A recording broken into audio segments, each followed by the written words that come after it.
There's more to Keanu Reeves than the characters he plays, and he's got the fascinating life story to prove it. Here's a look at just how the John Wick star went from a high school dropout to the captivating actor he is today.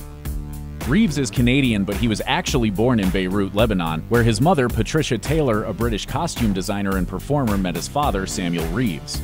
But his dad was essentially out of the picture by the time Reeves was a toddler. As a result, he basically went wherever his mom's career took them. They lived in Sydney and New York, and eventually they settled down in Toronto. Reeves definitely has a multicultural background. In addition to his travels, he was also exposed to Chinese and Hawaiian culture through his grandmother.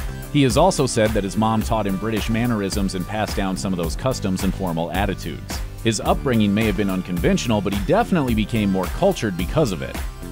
Reeves' mother was quite well connected in her line of work. As a result, little Keanu met lots of celebrities when he was a kid. His mother worked for David Bowie, and he also remembers spending time with Emmylou Harris and Dolly Parton.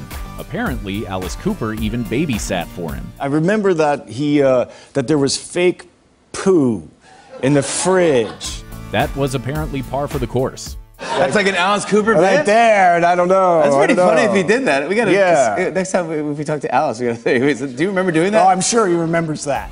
It's easy to see why Reeves became interested in acting at a young age, as an early exposure to so many celebrities surely made it seem like breaking into Hollywood wasn't a far-fetched fantasy. If his mother could work her way up and connect with some of the biggest rock stars in the world, why couldn't he achieve his own dreams? Reeves is an exceptionally talented actor, but he was not the world's best student. Over the course of 5 years, he attended several different high schools. When he was a freshman, he wanted to go to a school that was highly ranked for academics, but later, he decided to audition for Toronto's Etobicoke School of the Arts. He was accepted, but unfortunately, he ended up getting expelled. He said that he enjoyed his time there, but he's also admitted that he simply wasn't cut out for such a structured academic environment. Reeves isn't the only actor in Hollywood who didn't finish high school, and like many other creative young people, he thrived in alternative environments. He also had dyslexia, which certainly didn't help matters. But he enrolled in a class called Respect for Acting, as well as sketch and improv courses with Second City Toronto, and he continued attending these classes at night and honing his craft. Reeves is a man of many talents. In addition to acting in movies and theater, he's also spent plenty of time on the ice playing hockey. In fact, at one point in his life, he hoped to play professionally.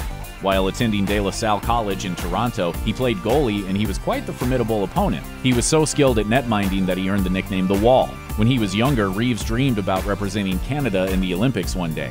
But when he decided to dedicate himself to acting, he put that dream on the back burner. He continued to play hockey on a recreational basis, but he chose to put acting first. Reeves may have started out as a young jack of all trades, but he chose to commit his life to becoming a master of one, and that decision has clearly paid off. One of Reeves' first professional gigs was working as a correspondent on the Canadian Broadcasting Corporation youth program Going Great. The show focused on child prodigies who were able to accomplish amazing things at a young age. And how long did you do it? They fired me after the first year. They got rid of you. I got 1 year of Going Great.